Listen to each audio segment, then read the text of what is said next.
بسم اللہ الرحمن الرحیم رب یسر ولا تعسر وتمم بالخیر۔ قرآن پاک کی پہلی آیت بسم اللہ الرحمن الرحیم کی تفسیر اور اس کے اندر سے چند نکات آپ کی خدمت میں پیش کیے۔ عرض کیا کہ آیت ہے تو سادہ سی اور چھوٹی سی آیت ہے، لیکن معارف کا ایک خزانہ اس کے اندر چھپا ہو۔ آج اس آیت سے اولاد کی تربیت، اپنے بچوں کی تربیت کے جو نکات ہیں ان کو عرض کرنا پیش خدمت۔ اس آیت کو شروع کرتے ہیں بسم اللہ سے۔ بسم اللہ یعنی اللہ کی مدد۔ یہ اللہ کی مدد، اللہ کے اوپر بھروسہ کرتے ہوئے انسان جو کام شروع کر رہا ہے اور اپنے آپ کو عادت ڈال رہا ہے کہ میں نے اپنی زندگی میں جو بھی کام کرنا ہے وہ اللہ پر بھروسہ کرتے ہوئے کرنا۔ اور کامیاب لوگوں کی زندگی کا راز یہ ہے، اولیاء الہی کی کامیابی کا راز یہ نقطہ ہے کہ بسم اللہ، اللہ پر بھروسہ۔ پاک رسول جب دعا مانگ رہے ہوتے تھے تو دعا کس طرح تھی؟ رب لا تکلنی نفسی طرفۃ عین ابدا، کہ اے میرے رب مجھے اپنے نفس کے حوالے، اپنے آپ کے حوالے ایک لمحے کے لیے نہ کرنا۔ یعنی وہ اللہ کا رسول کہ جو انبیاء کا سردار ہے، کائنات میں اس نبی سے افضل کوئی ہستی نہیں، اس رسول سے بڑا کوئی رسول نہیں۔ اگر جو بھی فضیلت ہے اس رسول کے پاس ہے، جو بھی کمال ہے اس رسول کے پاس ہے، لیکن وہ رسول کیا کہتا ہے؟ میرا اللہ ایک لمحے کے لیے مجھے اپنے حوالے نہ کرنا۔ جب اللہ کا نبی اور اللہ کی حجت یہ کہہ رہی ہے تو باقی افراد تو اس لیے اس نقطے کی طرف توجہ ضروری ہے کہ اگر اللہ کا رسول اپنے آپ کو کچھ نہیں سمجھتا تو میں کون ہوتا ہوں جو اپنے آپ کو کچھ سمجھوں؟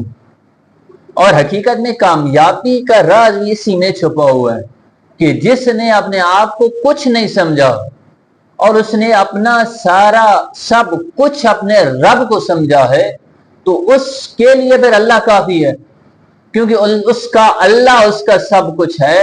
تو زمانے کا یہ سب سے زیادہ طاقتور انسان ہے، اور جس نے اپنے آپ کو کچھ سمجھا ہے تو پھر اس نے بہت کچھ اپنے ہاتھ سے دے دی، کیونکہ یہ اب اپنے بھروسے پر اور اپنی طاقت پر کرنا چاہ رہا ہے تو انسان جتنا بھی ہو جائے اس رب کے مقابلے میں کچھ نہیں۔ آغا مرتضیٰ زیدی کا ایک خوبصورت جملہ ہے، وہ کہتے ہیں کسی کام کو شروع کرنے کا بہترین وقت کون سا ہے؟ کہا کہ بہترین وقت وہ ہے کہ جب انسان کے ہاتھ خالی ہوں، اس کے پاس کوئی وسیلہ نہ ہو، کسی قسم کے وسائل اس کے پاس نہ ہو، وہ بہترین ٹائم ہے کسی کام کو شروع کرنے کا، کیونکہ جب وسائل ہوں گے تو اس وقت اس کا بھروسہ وسائل پر ہوگا، اور جب وسائل نہیں ہیں، ہاتھ خالی ہیں، رب کے علاوہ اور کوئی امید نہیں ہے، اس کی امید پر، اس کے بھروسے پر اٹھے گا تو پھر وسائل وہ ذات فراہم کرنے والی۔ ہمارے انبیاء، ہمارے اولیاء طاقتور اسی لیے تھے کہ ان کی طاقت حقیقت میں وہ رب کی طاقت تھی جس پر ان کا سارا بھروسہ تھا۔ پاک رسول کی دعا تو آپ کے سامنے عرض کی، مولا علی علیہ السلام وہ جو فاتح بدر و فاتح خندق و فاتح احد و فاتح خیبر، وہ تمام جنگوں کے فاتح، وہ رسول کے بعد سب سے افضل ہستی، علیہ السلام اتنی عظمتوں کے ساتھ، اتنی بزرگی کے ساتھ، اتنے بڑے مقام کے ساتھ جب اپنے رب کی بارگاہ میں آتے ہیں تو کہتے نظر آتے ہیں رب انی ظلمت نفسی فاغفر لی، میرے اللہ میں نے اپنے نفس پر ظلم کیا، مجھے معاف کر دے۔ الہی انا عبدک الضعیف الذلیل الحقیر المسکین، میرے اللہ میں تیرا چھوٹا سا بندہ ہوں۔ وہ علی اپنے رب کی بارگاہ میں اتنا عاجزی کا اظہار کر رہا ہے، وہ اپنے آپ کو کچھ نہیں سمجھ رہا، اس نے اگر اپنی زبان ہلائی تو اس رب کے لیے، اس نے اگر دیکھا کسی چیز کو تو اس رب کے لیے، اس نے ہاتھ سے کوئی کام کیا تو اس رب کے لیے، کیونکہ اپنی زندگی میں سب کچھ اس اپنے رب کو سمجھا ہے تو پھر ہر کام اس رب کے لیے کیا ہے. پھر کیونکہ ہر کام اس رب کے لیے کر رہا ہے, آنکھ سے دیکھا وہ ہے جو وہ رب چاہ رہا ہے, زبان سے بولا وہ ہے جو رب چاہ رہا ہے, تو پھر رب نے بھی اس آنکھ کو اپنی آنکھ کہا, اس زبان کو اپنی زبان کہا, اس ہاتھ کو اپنا ہاتھ کہا. کیوں؟ کیونکہ یہ دیکھتی وہ ہے جو وہ چاہ رہا ہے, یہ بولتی وہ ہے جو وہ چاہ رہا ہے. تو آئیں واپس اپنے اس نقطے کی طرف کہ تربیت میں, بچوں کی تربیت اگر ہم کرنا چاہ رہے ہیں, اپنے بچوں کو ایک بہترین انسان بنانا چاہ رہے ہیں, تو بسم اللہ ہمیں یہ سبق دے رہی ہے کہ اپنے رب پر بھروسہ کرنا سیکھ.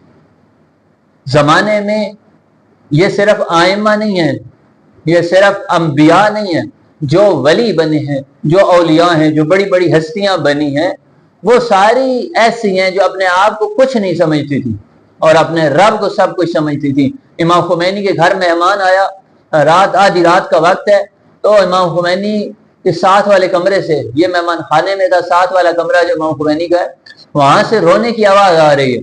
پہلے اس نے سمجھا کہ امام خمینی عبادت کر رہے ہیں, پھر جب شدت سے آوازیں زیادہ اونچی ہونا شروع ہو گئی تو اس نے سمجھا کہ امام خمینی کے ساتھ کوئی مشکل بن گئی ہے. فوراً جا کر امام خمینی کے بیٹے کو اٹھایا اور اٹھا کر کہا کہ پتہ کرو کہ آقا روح اللہ کے ساتھ کوئی مشکل نہ پیش آ گئی ہو, کوئی پریشانی نہ ہو گئی ہو, کیونکہ اتنا تڑپ کر رو رہے ہیں, اس طرح رو رہے ہیں کہ یہ عام رونا نہیں ہے. تو بیٹے نے کہا کہ یہ ہمارے بابا کی روز کا حال ہے. اور بعض اوقات تولیہ جس سے وہ آنسو پوجھ رہے ہوتے ہیں, وہ تولیہ بھیگ جاتا ہے, وہ تولیہ اتنا تر ہو جاتا ہے کہ وہ قابل استعمال نہیں رہتا, کوئی اور انہیں کپڑا دینا پڑتا ہے آنسو صاف کرنے کے لیے. اور یہ صرف امام خمینی نہیں, شہید چمران کے بارے میں وہ شہید چمران جو امریکہ کی یونیورسٹیوں سے پڑھ کر آ رہے ہیں, جب تہجد نماز میں اپنے رب کی بارگاہ میں آتے ہیں تو وہ دعائے قنوت, آدھا گھنٹہ دعائے قنوت میں اس رب کی بارگاہ میں رو رہے ہیں. کبھی دعائے قنوت میں, کبھی دعائے کمیل پڑھ رہے ہیں, کبھی دعائے جوشن کبیر پڑھ رہے ہیں. تو یہ اس کے علاوہ جتنے بزرگ ہیں, جتنے ولی ہیں, وہ سب یہی ہیں کہ جو اپنے آپ کو کچھ نہیں سمجھتے, اپنے رب کو سب کچھ سمجھتے ہیں. ہم نے اگر اپنی اولاد کی تربیت کرنی ہے, اپنی اولاد کی تربیت میں اپنے رب پر بھروسہ کرنا پڑے گا. بعض اوقات ایک آدمی خود نیک ہے, پرہیزگار ہے, پڑھا لکھا ہے, تو وہ سمجھ رہا ہوتا ہے کہ میں خود کر لوں گا اپنے بچوں کی تربیت. اس جہت سے, اس پہلو سے, اس اینگل کو نہیں دیکھ رہا ہوتا کہ مجھے اپنے بچوں کی تربیت میں اپنے رب کی ضرورت ہے, مجھے اپنے رب پر بھروسہ کرنا چاہیے. میں اس رب کی بارگاہ میں کچھ نہیں ہوں. جہاں انبیاء اپنے آپ کو کہہ رہے ہیں کہ ہم کچھ نہیں ہے, تو وہاں ایک عام انسان کیسے اپنے آپ کو کچھ سمجھ رہا ہے. اور اسی وجہ سے ہم اولاد کی تربیت میں بعض اوقات کامیاب نہیں ہوتے. مشہد کا ایک شخص ہے اور بہت ہی نیک پرہیزگار انسان ہے, لیکن اس کی اولاد بگڑی ہوئی ہے. اولاد اس طرح نیک اور اچھی نہیں ہے جیسے یہ تربیت کرنا چاہ رہا ہے. اسی کی گلی میں ایک اور شخص ہے کہ جو کوئی بہت عبادت گزار کوئی نہیں, ایک عام سادہ سا آدمی ہے, لیکن بچے اس کے ایک سے بڑھ کر ایک نیک اور پاکیزہ بچے ہیں. ایک دن اس جو نیک اور عبادت گزار شخص تھا, جو خود صالح تھا, دین کا ایک حد تک اس کے پاس علم تھا, اس کے پاس گیا اور کہا کہ مجھے بڑی پریشانی ہے, مجھے بڑی ٹینشن ہے کہ میں نے اپنے بچوں کی تربیت میں کوئی کمی نہیں چھوڑی, لیکن میرے بچے سنور نہیں رہے, میرے بچے ایسے تربیت نہیں پا رہے جیسے میں چاہتا ہوں. آخر تو نے اپنے بچوں کے ساتھ کیا کیا ہے کہ تیرے بچے اتنے نیک ہیں؟ تو اس نے کہا کہ بھائی مجھے تربیت کا کیا بتا, میں خود بڑا ان پڑھ سا بندہ ہوں, گنہگار آدمی ہوں. میں ایک کام کرتا ہوں, صبح زیارت امام رضا علیہ السلام کے لیے ہر روز جاتا ہوں, تو وہاں پر مولا کے پاس یہ دعا کرتا ہوں کہ مولا میں گنہگار ہوں, میرے بس میں نہیں ہے کہ میں اپنے بچوں کی تربیت کروں, آپ کے حوالے ہیں میرے بچے, آپ نے سنبھالنا ہے میرے بچوں کو, بس اس کے علاوہ میں کچھ نہیں کرتا. جب اس نے کہا تو اس وقت اس شخص کو سمجھ آئی, دوسرے شخص کو جو نیک صالح اپنے بچوں کی تربیت میں کامیاب نہیں ہو رہا تھا, اس نے کہا ہاں اب مجھے اپنا نقص سمجھ آ گیا, اب مجھے اپنی غلطی سمجھ آ گئی کہ میں اپنے آپ پر بھروسہ کر رہا ہوں, اپنے آپ کو کچھ سمجھ رہا ہوں. حقیقت میں میں کچھ نہیں تھا، مجھے اپنے رب سے، اپنے مولا سے اور اپنے رب کے جو نمائندے ہیں، جو پیارے ہیں، ان سے متمسک ہونا چاہیے تھا۔ تو اللہ تعالیٰ ہمیں اپنے رب پر بھروسہ کرنے کی توفیق عطا فرمائے، ہم زیادہ سے زیادہ اس رب سے جڑے ہوئے ہوں، اپنے سے زیادہ اپنے رب پر بھروسہ کرنے والے ہوں۔ اللہم